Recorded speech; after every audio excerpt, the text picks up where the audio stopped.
পারো এখানে? কারো এখানে বিয়ে হয়নি? হয়েছে? ঠাকুমার হয়েছে? হ্যাঁ, এই তো সিন্দুর পরে আছেন মানে হয়েছে। শুভ দৃষ্টি হয়েছিল? শুভ দৃষ্টি যদি হলো, কোন দৃষ্টিতে এত কাঁদছেন? এখন ক্যামেরাম্যান জানেন তো, যেখানে বিয়ে আগে ক্যামেরাম্যান ছিল না, এখন ক্যামেরা সে জলে নাবা থেকে ক্যামেরা করবে। তুমি মুড়ি খাবে কি ভাত খাবে সেটাও ক্যামেরা হবে। শুভ দৃষ্টির সময় কিরকম হয় যারা বিয়ে করেছেন জানে, না হলে আবার একবার করবে। এই যে নারী পুরুষের উপরে, বর বধূর উপরে একটা কাপড় ঢেকে দেয় না, দিয়েছিল। তারপরে কি হবে? মেয়েটা ছেলের দিকে তাকাবে, ছেলেটা কার দিকে তাকাবে? মেয়েটার দিকে তাকাবে। তাহলে পরস্পর এই প্রথম দৃষ্টি, এর নাম শুভ দৃষ্টি। এই পরস্পরের শুভ দৃষ্টিটা জীবনের চোখ বন্ধ করা পর্যন্ত থাকবে। কিন্তু ক্যামেরাম্যানদের কথা বলি, তারা কি করে? যখন শুভ দৃষ্টি হয় তার ভিতরে ঢুকে যায়। হ্যাঁ, এদিকে এদিকে, এই টুম্পা এদিকে। আরে সে শুভ দৃষ্টি কোন দিকে দেবে? এরাই বিয়ে হবার পরে আবার ডিভোর্স পেপার জোগাড় করতে হয়। এদের দৃষ্টি তো আসল জায়গায় পড়েনি। আরে ওই জায়গাটায় ক্যামেরা বন্ধরা। আবার যখন মালা বদল হচ্ছে, মালা ধরে ক্যামেরাম্যানের দিকে তাকাতে হবে। ক্যামেরা এদিকে, তার মানে ক্যামেরাম্যানের গলায় দিতে বলছে নাকি আমি বুঝি। তার একটা শুভ পরিণয়ে যাচ্ছে ক্যামেরাম্যান এদিকে। এ মালায় জ্বালা ছাড়া আর কি হবে বলুন? এই জন্য আমরা যা খাই তা ভগবানের মন্দিরে ঢুকিয়ে দিয়ে তাই আবার একটা জিনিস দিতে হয়, তার নাম হচ্ছে তুলসী। সেটা দিয়ে দিলে কোন দেবতারও ক্যামেরা ওই ঘরে ঢুকতে পারবে না। ওরে তুলসী মানে বিষ্ণু, ওই ভোগে কেউ হাত দেবে না। ডাকিনী যোগিনী তো দূরের কথা, কোন দেবতা সাহস পাবে না যদি নৈবেদ্যে তুলসী দেওয়া যায়। সকলেই জেনে নেবে আর প্রণাম করে নেবে, এ ভোগে হাত দেওয়া যাবে না, এ ভোগে ভোগ করা যাবে না, এ ভগবান বিষ্ণু। যিনি বিশ্বের কর্তা, যিনি সর্বময় উৎস, যিনি সর্বকারণের কারণ। আমার বেঁচে থাকার কারণ উনি, আমার মরে যাবার কারণও উনি। এ বিশ্বে যা কিছু ঘটিয়াছে, ঘটছে, যা কিছু ঘটবে সব উনি। তার ভোগে হাত দেবে কে, দৃষ্টি দেবে কে? কেউ পারে না। তার নাম হয় প্রসাদ। আর যাতে তুলসী দেওয়া যাবে না, যে খাবারগুলো আপনারা রান্না করেন, তৈরি করেন, ওই ভোগে তুলসী দেওয়া যায় না। যে কেউ খেতে পারে, যে কেউ দৃষ্টি দিতে পারে, পেট দৃষ্টি দিতে পারে, ডাকিনী যোগিনী দৃষ্টি দিতে পারে, রাক্ষস রাক্ষসী দৃষ্টি দিতে পারে। আর আপনি সেই বস্তু খেলে আপনার বিক্রিয়া ঘটবে নাকি দেবতা হবে?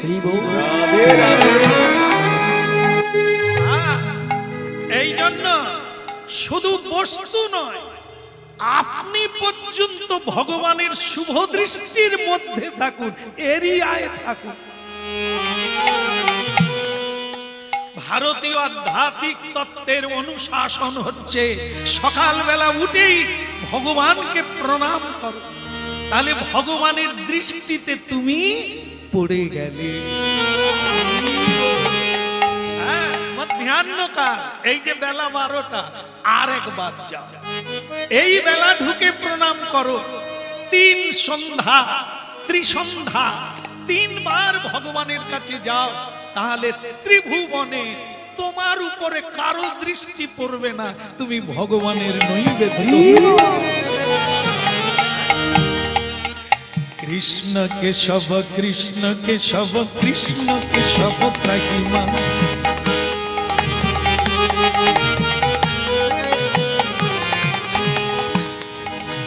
কৃষ্ণ কেশব কৃষ্ণ কৃষ্ণ কেশব ত্রাহিমা,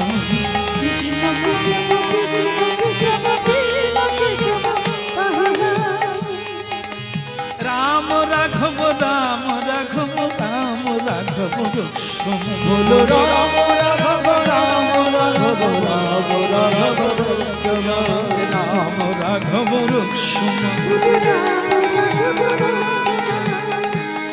বলো রাম রাঘব রক্ষম, বলো রাম রাঘব রক্ষম, রাম রাঘব রাম রাঘব রাম রাঘব রক্ষম, বলো রাম রাঘব রাম রাঘব রাম রাঘব রক্ষম। তত্ত্বটা বুঝতে হবে। দৃষ্টির ভেতরে থাকো, আজ্ঞার ভেতরে থাকো, গুরু আজ্ঞার ভেতরে থাকো, গুরু সেবার মধ্যে থাকো, গোবিন্দ সেবার মধ্যে থাকো, তাহলে কোনো মায়া তোমাকে স্পর্শ করতে পারবে না।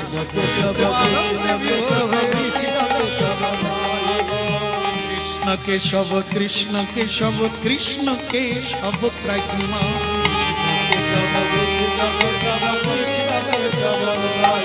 বলো রাম রাঘব রাম রাঘব রাম রাঘব রক্ষম,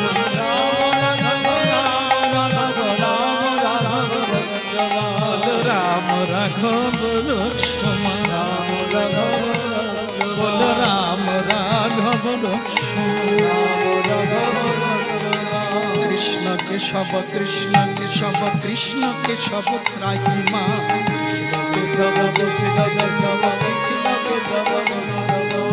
বলিয়ে গৌরাঙ্গ মহাপ্রভু কি, বলো নিতাই চাঁদ কি, অধিকের হলো কি। তাহলে গুরু হচ্ছে জগৎ গুরু, আমরা প্রত্যেকেই শিষ্য। কোন গুরু বলবে না, বলে না, আর কসমিন কালেও বলবে না আমি গুরু, কেউ বলে না, বলে আমি দাসানুদাস। বরং শিষ্যদেরকে প্রণাম করে, যে করে সে উত্তম। সে বলে তোরাই তো ভজন করছিস, আমি তো কিছুই করতে পারি না, আমি তোদের দাসানুদাস। এই জগতে গুরু হওয়ার কারোরই সাহস নেই, কিন্তু শিষ্য মানবে কৃষ্ণ আর গুরুতে কোনো তফাৎ নাই। এটা প্রতিটি শিষ্য মানবে, তবে তত্তর করে উপর দিকে উঠবে। কারণ কৃষ্ণ আর গুরু অভিন্ন আত্মা। কৃষ্ণকে তো জানি, গুরুকে তো জানি কৃষ্ণের স্বরূপ। কৃষ্ণই আমার কাছে গুরু রূপে এসেছে। তাহলে মা, হ্যাঁ, এই মা বলছে, গোপাল দাস নামে এক ভক্ত তার মাকে বলছে, মা, বাবা মা জন্ম দিলে কি হয় জানেন আপনারা? অসুজ হয়, হয় না? এই মন্দিরে ঢোকা যাবে না, এ পুজো পাঠে লাগা যাবে না, গুরু বৈষ্ণবের সেবা করা যাবে না। জন্ম দিলেই অসুজ হয়। মা বাবা জন্ম দিয়ে তারাও অসুচি হয়ে যায়, আমি জন্ম হয়ে আমিও অসুচি হয়ে যাই। কিন্তু মাগো, একটা জন্ম গুরুদেব দেন, যে জন্মটাই অসুজ হয় না, অসুজ কাটে। যেদিন গুরুদেব কানে মন্ত্র দান করে, সেদিন মানব কুলের হয় দ্বিতীয় জন্ম। সে জন্মে কোনো অসুজ লাগে না, অপবিত্র হয় না, পরম পবিত্র হয়। মা বাবা জন্ম দিয়ে জন্মের আগের থেকে কামনা করে আছে, ছেলে ডাক্তার হবে, ছেলে ইঞ্জিনিয়ার হবে, আমাদেরকে খাওয়াবে। গুরু দীক্ষা দেয় কৃষ্ণ ভজনের তরে তুই উত্তম কুলে যা। গুরু বলে না তুই আমার সেবা করবি, তুই কৃষ্ণের সেবা করে তোর জীবনকে ধন্য কর। তাই কোনো পিতামাতা আমার বন্ধন মুক্ত করতে পারে না, শুধু পারে গুরুদেব। কারণ গুরুদেব ত্যাগের মন্ত্র দান করেন, মা বাবা ভোগের মন্ত্র দেন। তোরা এই ভোগ করবি কেন? করবি কবে? আমরা মরে গেলে জায়গা সম্পত্তি সব তোদের, ছেলে মেয়ে হবে, হাট বসে যাবে, তোরা রোজগার করবি, খাবি দাবি, আনন্দে থাকবি, মা বাবা এইটা দেখিয়ে দেয়। আর গুরুদেব বলে এসব অভিনয় মঞ্চ, আসল হচ্ছে গ্রিন রুম, যেখানে অরিজিনাল মানে বেশে থাকা যায়, যেখানে মাসি পিসি বলা যায়। স্টেজেরটা অভিনয়।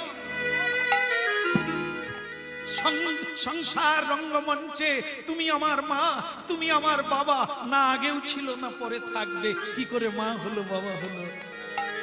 অভিনয়। আমি তোকে খাইয়েছি, পড়েছি, জন্ম দিয়েছি, তাহলে তো বাঁচাতেও পারো। তাহলে ছেলে মরে যায়, বাবা কেন কাঁধে করে শ্মশানে নিয়ে যায়? তাহলে এ বাবা বাবা নয়, এ বাবা জন্ম দিতেও পারে না। জন্ম যদি কেউ দিতে পারতো তাহলে এত লোকের সন্তান হয় না কেন? মা বাবা যদি জন্ম দিতে পারত, চারটা মেয়ে হলে একটা ছেলে জন্ম দিতে পারলো না কেন? তোমার ইচ্ছায় নয় রে ভন্ডুল, তোমার ইচ্ছায় নয়, সব তার ইচ্ছায়। কৃষ্ণ কন্যা তোমার কর্ম অনুযায়ী যা দেবে তোমাকে তাই নিতে হবে, তার বেশি চাইলে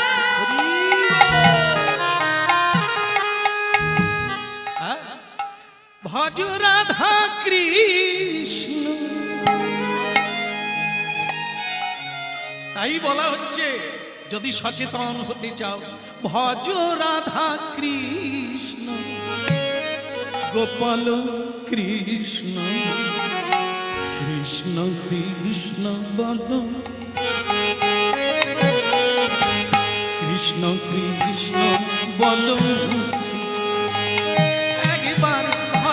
রাধা কৃষ্ণ, গোপাল কৃষ্ণ, কৃষ্ণ কৃষ্ণ বল।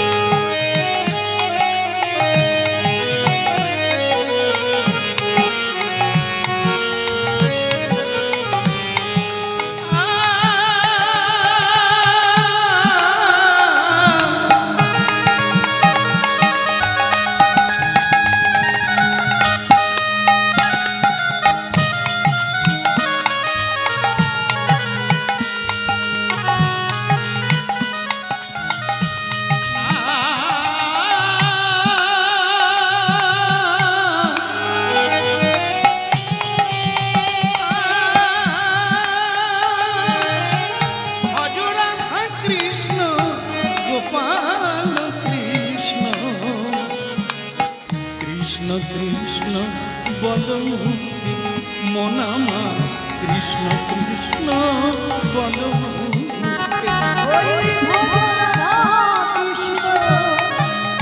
গোপাল কৃষ্ণ, কৃষ্ণ কৃষ্ণ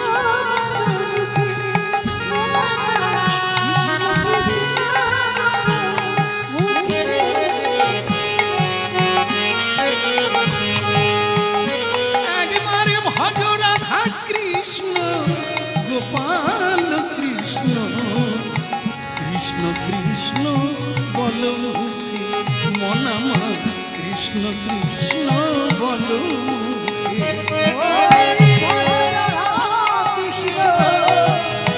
গোপাল কৃষ্ণ,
মিটায় স্বভাবে জাগায় মহাসুখে।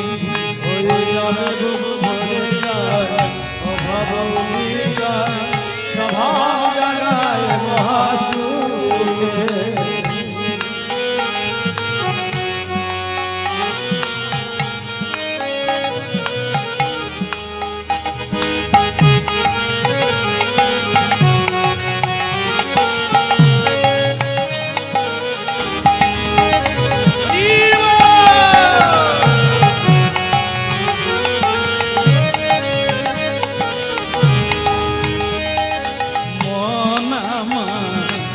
কৃষ্ণ কৃষ্ণ বলমুখে হায় মন আমার, কৃষ্ণ কৃষ্ণ বলমুখে।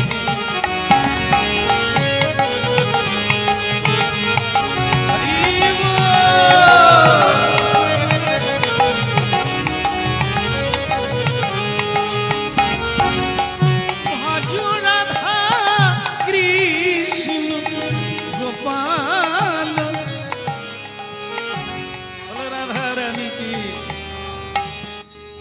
তাহলে মা আরেকবার প্রণাম করে চলে যাই, কারণ তুমি অনেক অন্ন দিয়েছ কিন্তু চোখ ফুটাতে পারোনি। অন্ধকারে জন্ম হলো, অপবিত্র নিয়ে 21 দিন অসুচ থাকে।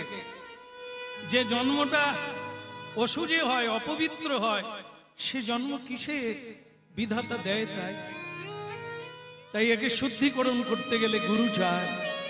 গুরু কারা? যারা ভগবানের প্রতিনিধি, যারা ভগবানের সেবা করে, ভগবানের আজ্ঞা পালন করে।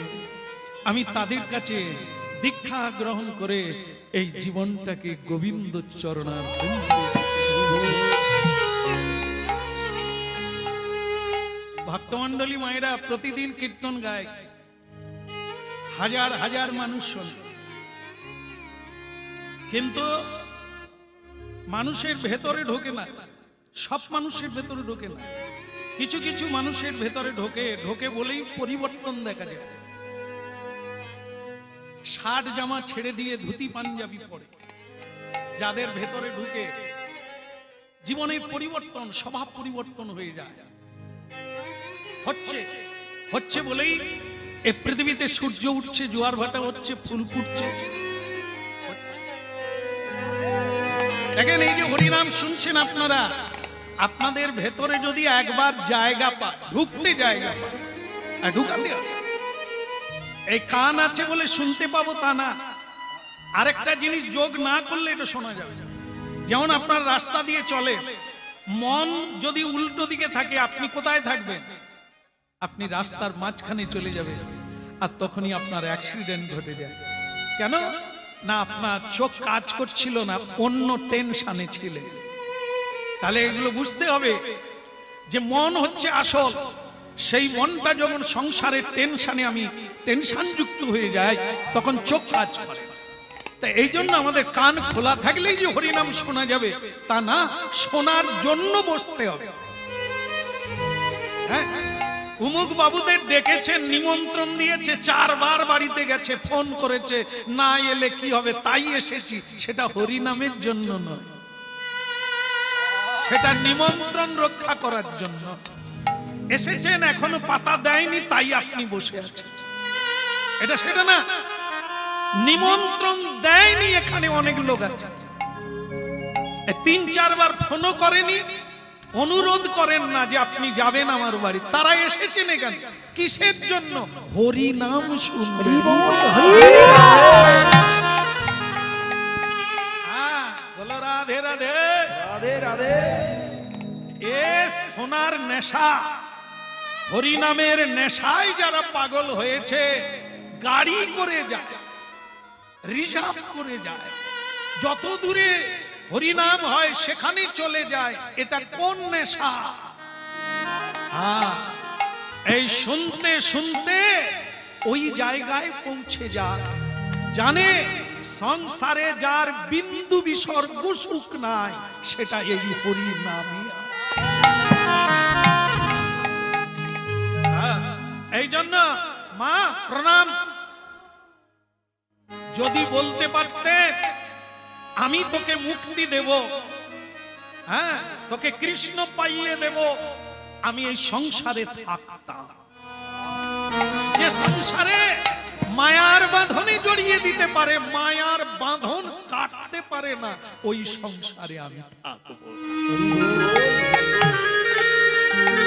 বলো নাই আমাদের ভুলিতে তাহারে, সুধামাকা হরি নানা।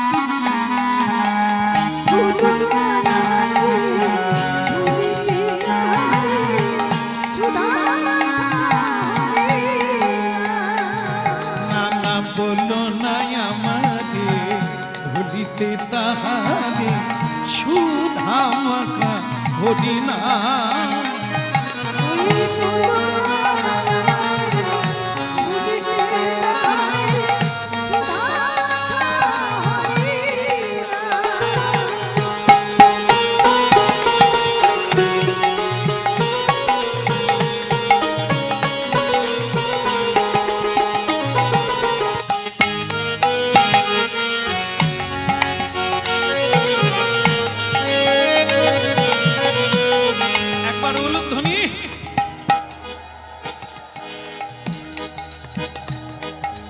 হরিধ্বনি বিদায়।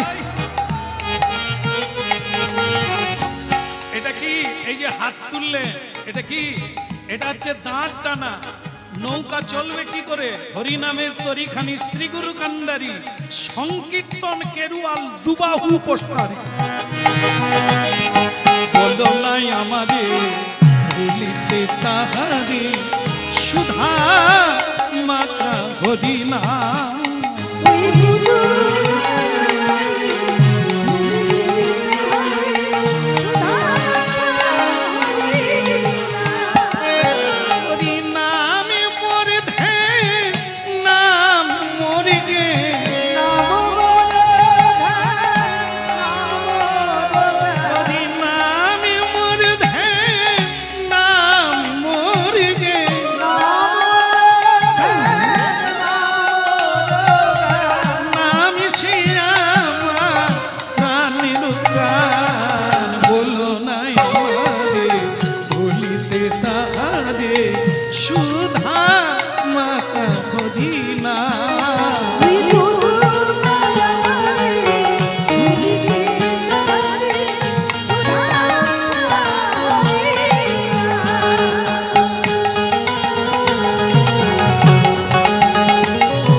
হরিনাম এমন এক জিনিস।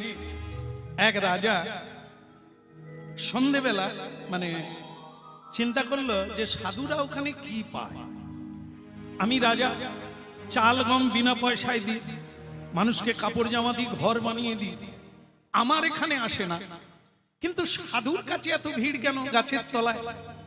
তো রাজা ভাবলো একবার সাধু সঙ্গ করে আসে।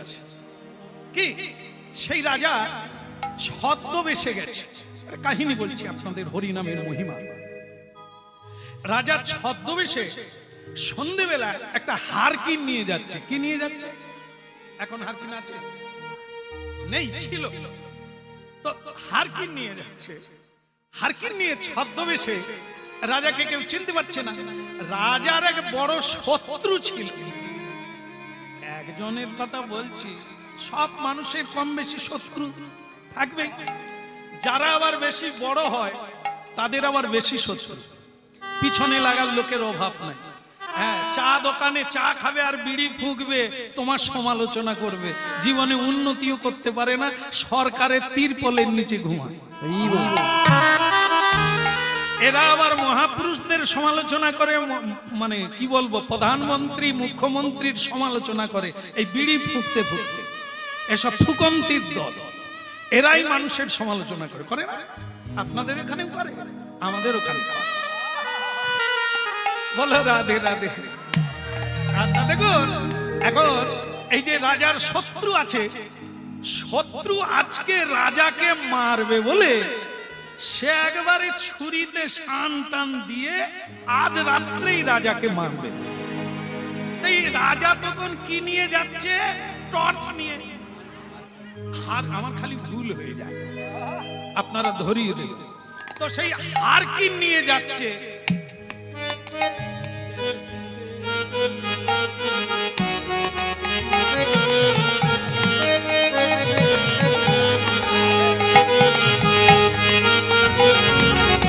তাহলে কি হলো? যাচ্ছে শত্রু ওই বুড়োটাকে বলছে, এই হারকিনওয়ালা।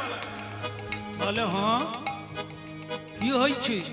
বলে রাজবাড়ি কোন দিকে রে? রাজা দেখলে তো আমারই বাড়ি খুঁজছে। তা কি করবে গো তোমরা? বলে সে কথা পরে, তুই বল রাজবাড়ি কোন দিকে? বলে ওই দিকে চলে যা। রাজাই রাস্তা দেখিয়ে দিল, সে চলে গেল। গিয়ে যেখানে বট গাছের তলায় হরিনাম হচ্ছে, সাধু বসে আছেন হরিনাম গাইছেন, সেখানে গিয়ে প্রণাম করে রাজা হারকিনটা ঠুকে দিয়ে বসলো। যেই বসতে গেল তার পায়ে হুচুট লেগে রক্ত বেরিয়ে গেল। রাজার পায়ে রক্ত। রাজা বলে, সাধুজি এই কি সাধু সঙ্গের ফল না হরিনামের ফল? যে হরিনাম শুনতে এলাম মানে তো সৎ কাজে এলাম, সাধুর কাছে তো এলাম, তাহলে আমার পায়ে রক্ত বেরোলো কেন? সাধু বললেন, বসে পড়ুন বসে পড়ুন, আজকে বোধহয় আপনার মৃত্যু যোগ ছিল। মৃত্যু যোগ ছিল, আপনি বেঁচে গেলেন কারণ ভগবানের দিকে সাধুর দিকে কেউ মুখ করে হাঁটলে তার সৎসঙ্গ হয়। সৎসঙ্গের প্রভাব মৃত্যুকেও জয় করা যায়। তাই বিধাতা নিয়ম রক্ষা করলেন, আপনার পায়ে একটু রক্ত বের করে দিলেন মাত্র, মৃত্যুটা আজার হলো। রাজা বলে, সব সাধুরা বড় বড় লেকচার মারে, পরে বুঝে নেব। তা যাকে কথা প্রসঙ্গ হলো, কিন্তু সে মানে খুনি কোন দিকে গেল? খুনি রাজবাড়িতে গেল চুপি চুপি। এখন ভক্তমন্ডলী মায়েরা সেখানে কাণ্ড বেঁধেছে কি, এই যে রাজার যে রুম আছে না, যেখানে তিনি শয়ন করেন, শয়ন কক্ষ, তো সেটা কে করে? রানীমা বিছানা করে। মা না না না, রানীমা করে না, দাস দাসী, এনারা জানে, এনাদেরও দাস দাসী আছে। সে এক পুরনো চাকর, সে রাজার বিছানা করতে গিয়ে সে চিন্তা করলো, জীবনে তো এই বিছানায় ঘুমোতে পারবো না, তো রাজার আসতে দেরি আছে, আমি বরং একটু গড়িয়ে দেখি কিরকম আরাম আছে। সে বিছানার চাদর বদলাতে গিয়ে বেটা শুয়ে পড়েছে। এই হালকা হালকা ঠান্ডা অঘ্রাণ মাস, সে কি করেছে? সাদা চাদর গায়ে দিয়ে ওই যে কাতিয়া, মানে পাশ বালিশ, সাইড বালিশ, পা বালিশ, মাগো কি আরাম দেয়। সে বেটা পুরনো চাকর, তার উপরে শুয়ে পড়েছে, আর আরামের নাম হারাম। দেখবেন আরাম দিলেই সে ঘুমিয়ে যায়। সে চাকর কত বেলা ঘুমিয়ে গেছে চাকরই জানে। সে ভাবছিল একটু আরাম নিয়ে পালিয়ে যাব, কিন্তু ঘুমিয়ে গেছে, টের পায় না, ঘুমিয়ে গেছে। রানীমা রাজার ঘরে ঢুকে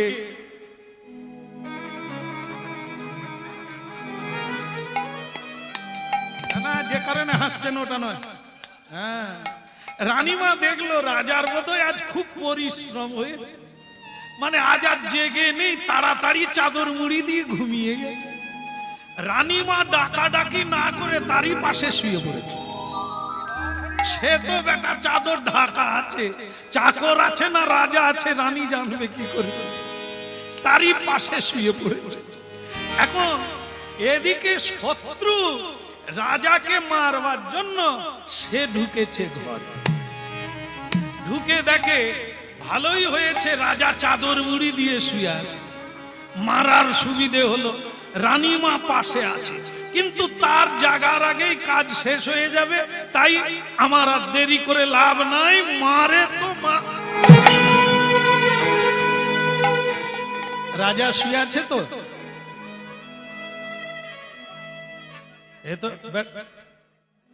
চাকরটারও কি দুর্ভাগ্য দেখুন, নিজের জায়গায় থাকলে তো এই ঘটনা। এ বেটা কামারের বাচ্চা খালি আমেরিকা যাবে, ওরে তুই ইস্পাত চিন না, লোহা চিন না, দু চার ঘা দে না, এতেই পেট চলবে, খালি আমেরিকা যাবে। গেল সব আলে মুলে ডুবিয়ে দিয়ে, বাবা এবার আমি কি করব বলে হাতুড়ি ধর। এই যে কথা, যে যা জায়গায় থাক, খালি রাজা হবে। ওরে তুই চাকরের বিছানায় শুইলে তো বেঁচে যেতিস, তুই রাজার বিছানায় শুতে গেলি, রাজা যে কি জিনিস তুই জানিস? দাস দিল তো দিল, মারলো তো মারলো, চাকরের বুকেই ছুরি। বাস, শত্রু মনে করলো আমার শত্রু নাশ, আর দেরি করে লাভ কি, হয়ে যাই পাশ, চলে গেল। ভক্তমণ্ডলী মায়েরা, রানীমা উঠে কাঁদে, ওগো তুমি কোথায় গেলে গো, আর আমাকে কে এমন করে ভালোবাস, যেরকম হয় আর কি, কাঁদছে। এদিকে রাজার রক্ত বেরিয়ে গেছে পায়ে, সে আবার হারকিন নিয়ে ঘরে ঢুকলো।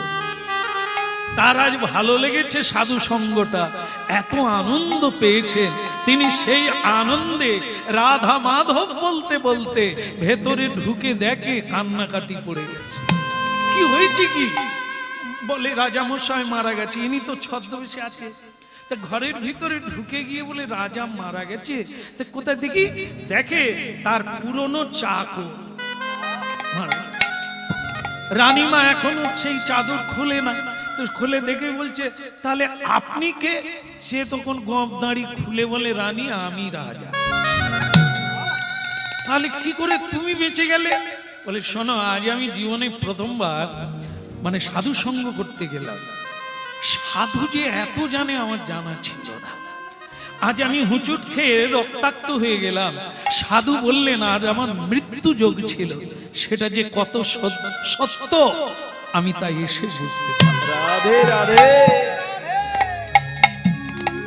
হরি নামের মহিমা আপনাদেরকে শোনালাম, কি না সম্ভবে, অন্য কোন কিছুতে সম্ভব নয় যেটা এই নামের মধ্যে সম্ভব। রাজা সেদিন থেকে সেই বৃক্ষ তোলার বৃক্ষবাসীকে গুরু করে নিলেন। আপনি আমাকে উপদেশ দেন কিভাবে জীবনকে এভাবে জীবন মুক্ত করা যায়। এভাবেই কত মানুষের জীবন মুক্ত হচ্ছে এই হরি নামে। তাই আজকে গোপাল দাস মাকে বলল, মা হয়তো তুমি যদি এই পথে আসো আবার দেখা হবে মা ছেলে, যদি তোমার পদ আলাদা হয় আমার পদ আলাদা হয় তাহলে এটাই শেষ দেখা। কৃষ্ণ ভজনের পথ আমি ধরলাম, তুমি যদি এই পথে আসো আবার দেখা হবে। আর যদি তুমি মায়ার পথ ধরো, ওই বালুচর ওই মায়াচরের পথ ধরো, তাহলে একদিন তোমার চর নেবে যাবে নদীর প্রবাহে। আমার চরে এসো নিতাই গৌর। হরে মুরারে মধু কৈট ভাবে গোপাল গোবিন্দ মুকুন্দ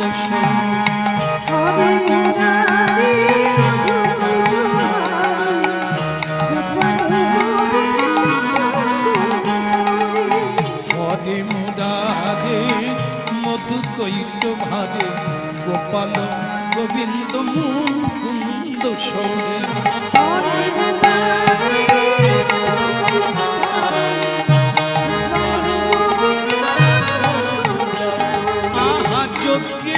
নারায়ণ কৃষ্ণ বিষ্ণু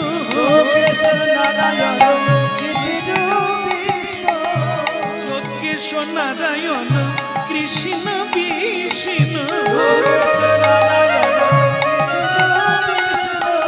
নিরাশ্রয় মাম জগদীশ রক্ষ হরে মুরারে মধু কৈট ভাবে গোপাল গোবিন্দ